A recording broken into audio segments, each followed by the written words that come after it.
if you're a vegan and you're eating a vegan diet, you need to have a perfect vegan diet to be healthy. You need to know what you're doing in terms of supplementation and how to meet the nutrient needs that aren't being met through diet. Hey, this is Ryan of Happy Healthy Vegan. So yeah, guys like Chris Cresta there like to say it's pretty much next to impossible, if not impossible, for vegans and vegetarians to be healthy and thriving because they're missing out on all these nutrients that are only found in dead animals and eggs and dairy. Well, that's one reason why I like to put my blood tests out for all you guys to see every 12 to 18 months to show that these guys are full of crap.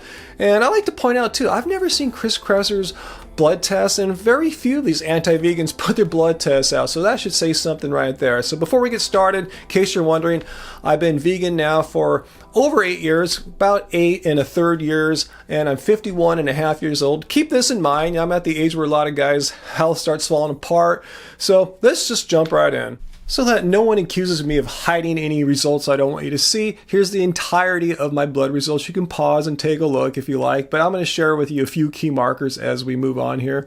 Also, here's my blood pressure from the day I took my blood tests.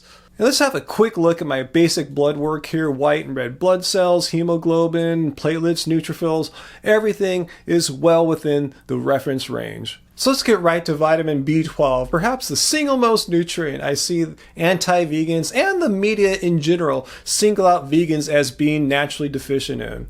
But if you stay on that the majority of your life, you cannot get vitamin B12.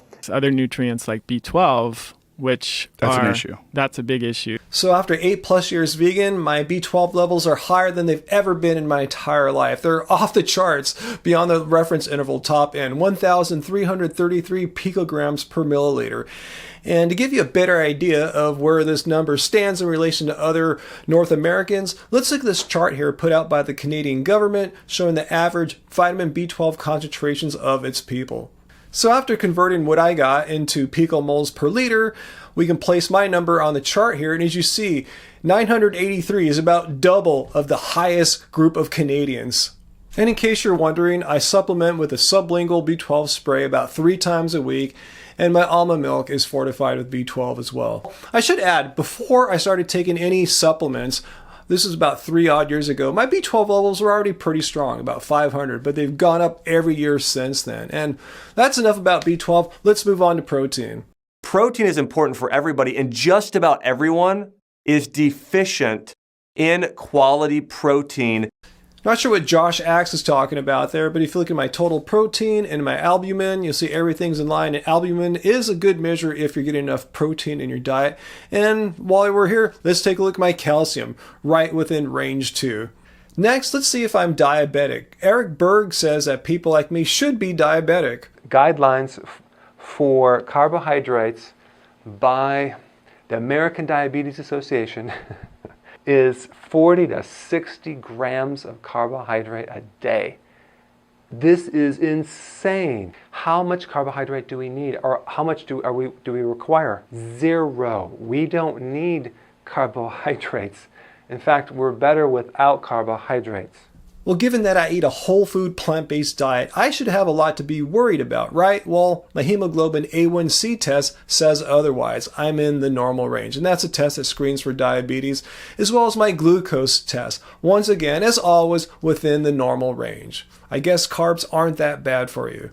I think a few of you might have noticed on my last 2 blood tests, I didn't have any iron numbers for you, simply because they were not part of my standard blood test. So I requested iron specifically this time, and as I thought, everything is fine.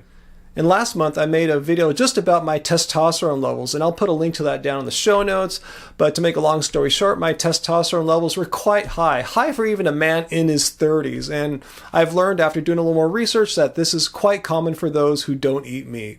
However, not everything was off the charts sky high. This year, my vitamin D levels were flagged as being below the reference interval cutoff, which was 30.0. Mine were at 28.8. And there's some dispute as what's considered low vitamin D. This article on WebMD says levels above 20 are fine. Other articles will say 30 is a cutoff, but the bottom line is I'm really close and I'm not too concerned. Neither is my doctor. The biggest difference between this year and last year is that in the previous years I was outdoors running all the time, getting tons of sunlight, running shirtless, and for most of 2018 I've been working out in the gym and playing basketball. Plus I got this blood test done in December when I'm getting the least amount of sunlight as possible. So I'm going to make more of a point to get more outdoor exercise time in 2019. Like last year, my lipid panel was sort of a mixed bag. Let's start off with triglycerides. This is probably the best I've ever seen my tris ever in my entire life. Now let's move on to HDL, good cholesterol, because supposedly it's impossible for me to get it. To increase good cholesterol, you have to consume egg yolks, butter, and cheese. That's right. Egg yolks, butter, and cheese, especially from grass-fed cows. Well, obviously, I don't eat any of that stuff, but my good cholesterol at my HDL was 57, which is a nice, strong, high number, which it pretty much always has been when I get these blood tests done.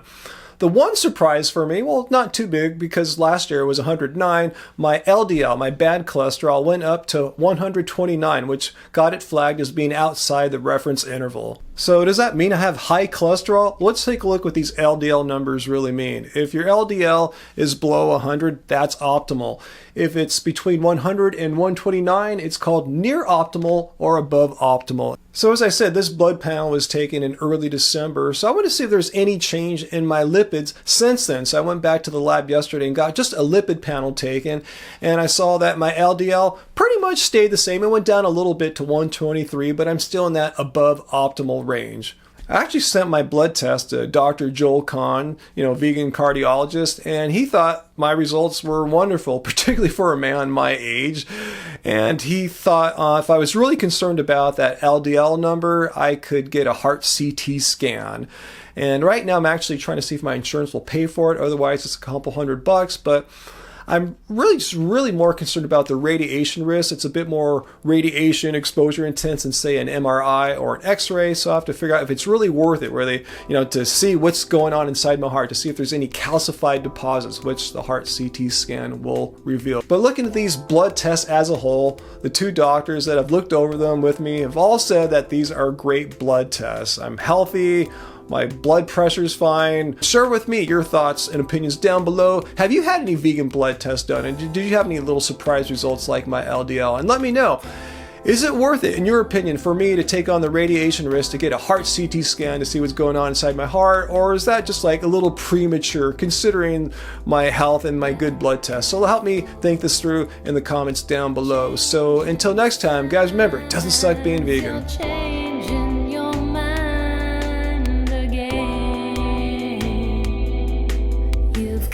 Spinning circles, spinning round and round, spinning till I'm dizzy, falling to the ground. You've got me spinning circles round.